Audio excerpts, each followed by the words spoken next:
Il vient le jour du Seigneur, brûlant comme une fournaise. Tous les insolents, tous ceux qui commettent le mal seront comme de la paille. Le jour qui vient les consumera. Il y a dans les lectures d'aujourd'hui une colère contre le mal qui ravage le monde. Et cette colère est la mienne.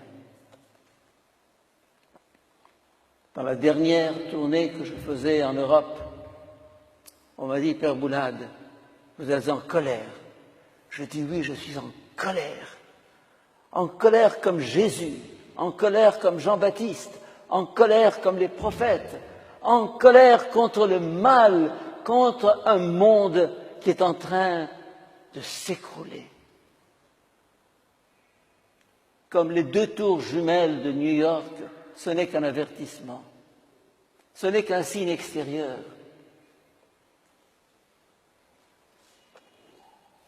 Le 31 août dernier, j'ai écrit un texte, une page.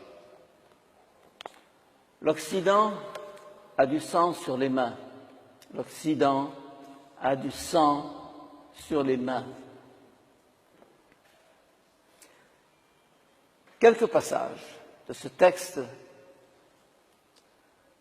L'Occident s'est trahi, vendu, sali pour de l'argent, du pétrole, du gaz, des dollars, des euros.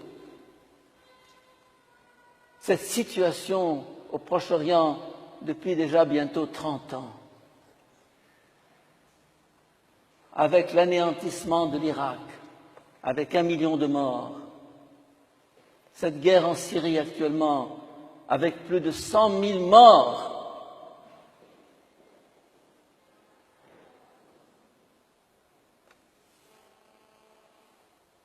et la Libye, 80 000 morts, et le Soudan, 2 millions de morts. Et ce que nous connaissons ici en Égypte et ce que nous vivons,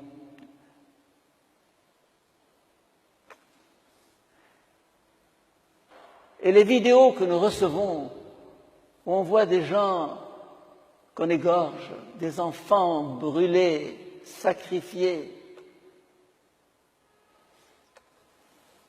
ça me met en colère, ça me fait pleurer. Non, non. Il faut avoir le courage de dire non, de protester, de taper sur la table, de descendre dans la rue, comme l'ont fait les Égyptiens.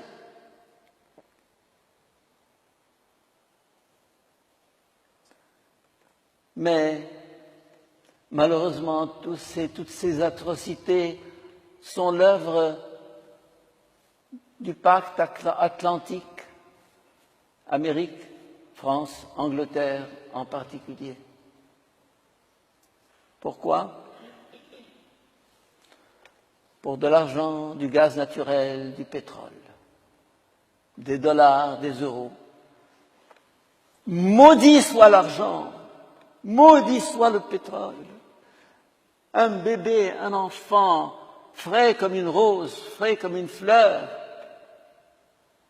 écrasé, massacré, défiguré, et des familles entières sur les routes.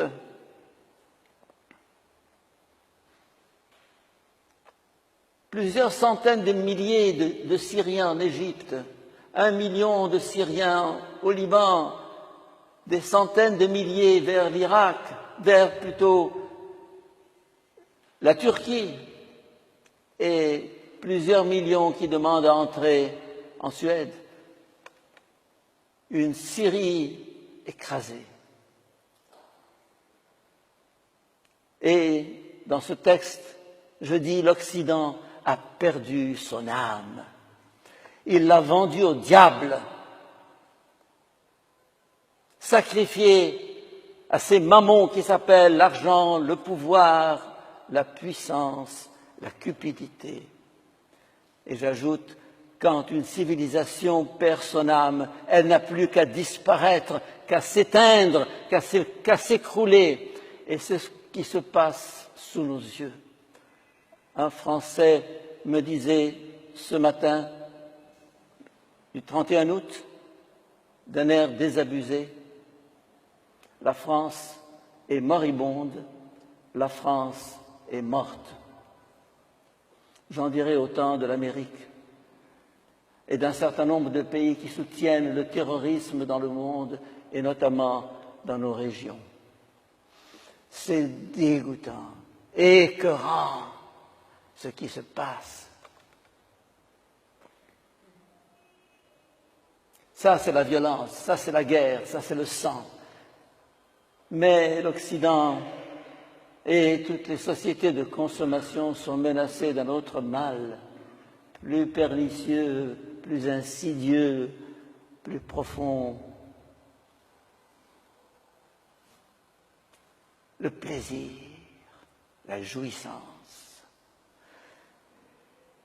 Hier encore, j'étais avec un jeune Égyptien qui a vécu en Italie, qui est actuellement en Allemagne et qui est accroché à ces principes que nous avons tâché d'inculquer à nos jeunes ici. Mais il me dit là-bas, tout est permis.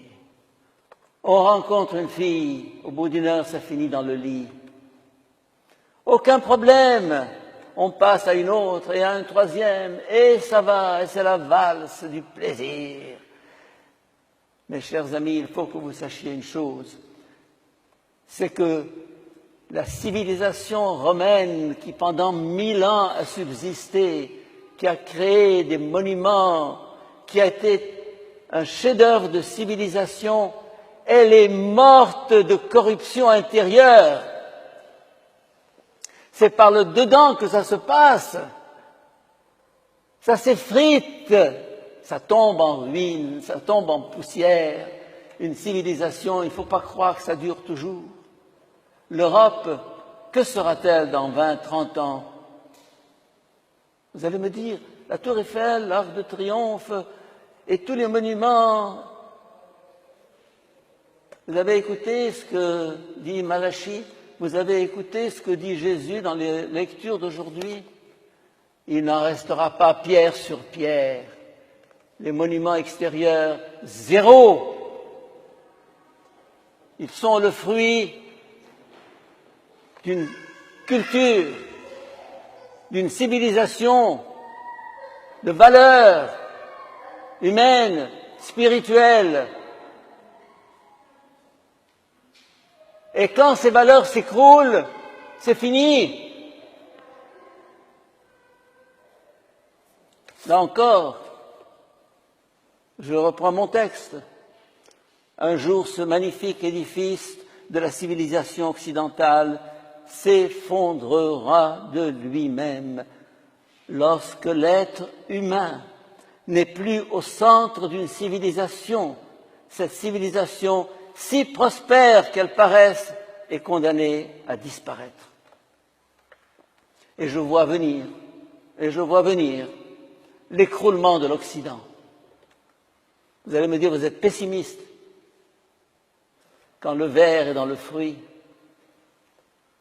quand c'est pourri du dedans, quand les valeurs morales n'ont plus d'existence, quand on vend des êtres humains pour du pétrole et du gaz et des dollars et des euros, c'est fini. C'est fini. Alors il faut un réveil. Il faut une révolte. Il faut une révolution. Il faut crier, il faut descendre dans la rue.